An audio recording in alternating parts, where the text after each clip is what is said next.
होली हो या दिवाली, गुजिया तो लगभग सभी के घरों में बनती है। Hello friends, welcome to my cooking blog. उम्मीद है आप सभी स्वस्थ होंगे। तो आज मैं आपके साथ शेयर करूँ सुपर क्रिस्पी, बहुत ही सॉफ्ट, बिल्कुल हलवाई स्टाइल गुजिया बनाने की रेसिपी। अगर आप इस तरीके से गुजिया बनाते तो आपका गुजिया बहुत ही अच्छा क्रिस्पी, अंदर से बिल्कुल भरी भरी स्टफिंग रहती है और बहुत ही स्वादिष्ट बनता है। और बहुत ही घर के बेसिकली सामानों से हम इसे बना के तैयार कर सकते हैं और बनाना भी बहुत आसान होता है। तो गुजिया बनाने के लिए सबसे पहले हम डो तैयार कर लेते हैं, जिसके लिए मैंने लिया है मैदा। यहाँ पे मैंने आधा केजी से कम मैदा लिया है। आप अपनी क्वांटिटी के अकॉर्डिंग ही मैदा लें। आपको जितनी स्टफिंग तैयार करी उस हिसाब से ही मैदा लें। तो यहाँ पे मैंने घी डाल दिया मोयन लेने के लिए। उसके बाद घी डालने के बाद अच्छे से मिक्स कर लेंगे। अगर आपके पास घी नहीं हो तो आप ऑयल का भी इस्तेमाल कर सकते हैं। अच्छे से मिक्स करने के बाद हल्का सा गुनगुना पानी की सहायता से हम एक सॉफ्ट सा डो तैयार कर लेंगे।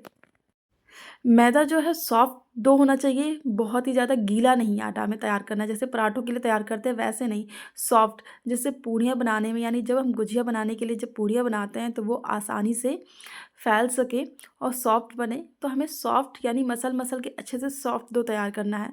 तो यहाँ पे मैंने डो तैयार कर लिया है।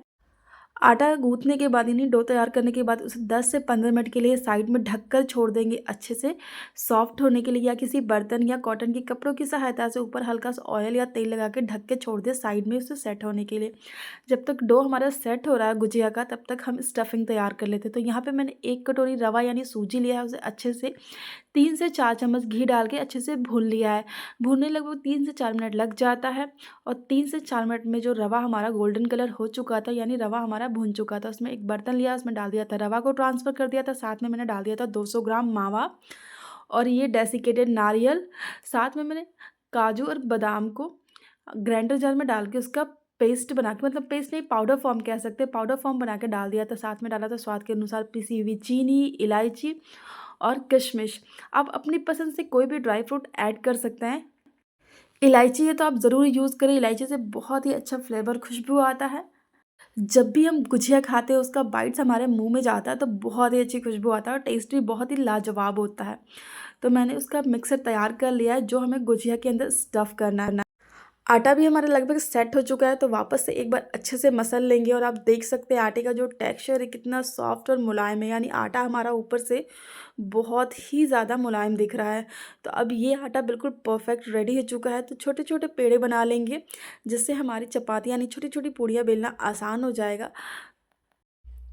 और आप चाहे तो 2 लोगों की सहायता से भी बना सकते हैं, इससे ईज़िली बन जाता है। यानी एक अगर छोटी-छोटी पूड़ियाँ बनाए और एक उन पूड़ियों में स्टफ़ करते जाए तो गुजिया बनाना बहुत ही आसान हो जाता है। मगर मैं यहाँ पे अकेले बना रही हूँ, तो मैं पहले पूड़ियाँ बेल ले रही हूँ और इस तरीके से मेरे पास गुजिया का साँचा यानी शेप है, जो मार्केट में ईज़िली मिल जाता है। तो उसके ऊपर मैंने थोड़ा-सा आटा लगा दिया, उसके बाद उसको हटा दिया है।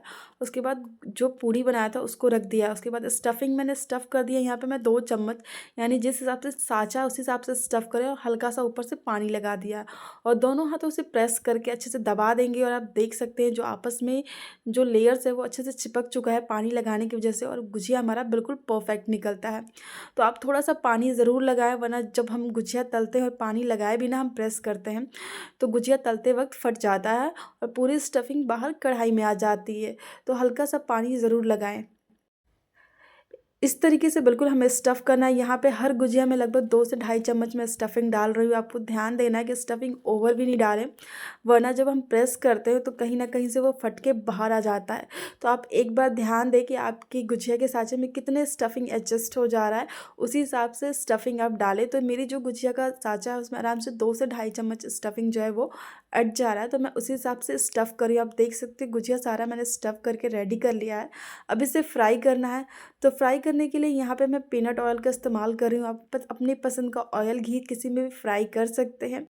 गैस पे कढ़ाई चढ़ा दिया है मैंने और उसमें डाल दिया ऑयल। ऑयल जब हमारा गर्म हो गया था तो ध्यान दें कि जब आप एक-एक करके गुजिया कढ़ाई में डालें तो उस समय फ्लेम को हाई रखें और डालने के बाद फ्लेम को मीडियम टू लो कर दें।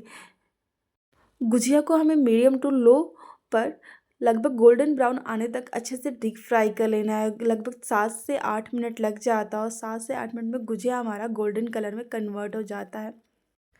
कढ़ाई की साइज़ के अनुसार आपने जितना तेल डाला उस हिसाब से उसमें गुजिया डालें। बहुत ज़्यादा गुजिया नहीं डालें वरना पलटने में गुजिया आपस में लग के फट सकता है। तो यहाँ पे मेरी कढ़ाई जिस हिसाब से थी उस हिसाब से मैंने गुजिया इसमें ऐड कर दिया था, यानी एक बार में लगभग 7 से 8 गुजिया फ्राई हो जा रहा था। 7 से 8 मिनट लगते हैं और 7 से 8 मिनट में गुजिया का जो कलर है वाइट से लगभग गोल्डन कलर आ जाता है, और इस कलर पे जब गुजिया आ जाएगा तो हमारा गुजिया जो है वो रेडी हो चुका है। फ्लेम को हमेशा मीडियम टू लो रखें, वरना गुजिया हमारा बाहर से गोल्डन कलर तो हो जाएगा लेकिन अंदर से पकेगा नहीं, और ज़्यादा हाई फ्लेम पे उसे पकाएंगे यानी तलेंगे तो जल भी सकता है। तो यहाँ पे आप कलर देख सकते हैं, टेक्सचर हमें बिल्कुल इसी कलर में गुजिया के आने के बाद उसे कढ़ाई से बाहर निकाल लेना है। तो मैंने एक एक करके सारी गुजिया को कढ़ाई से बाहर निकाल लिया है। कलर आप टेक्सचर देख सकते हैं, गुजिया का बिल्कुल गोल्डन कलर है, और ये गुजिया हमारी जो है वो सर्व करने के लिए गर्मा गर्म रेडी हो चुका है। अगर आप इस तरीके से गुजिया बनाते हैं तो आप आराम से उसे 1 मंथ तक स्टोर करके रख सकते हो, ये बिल्कुल भी ख़राब नहीं होता है। आप सभी को ये रेसिपी कैसी लगी कमेंट में ज़रूर बताइएगा। मिलते हैं आप सभी से नेक्स्ट वीडियो में। राधे राधे।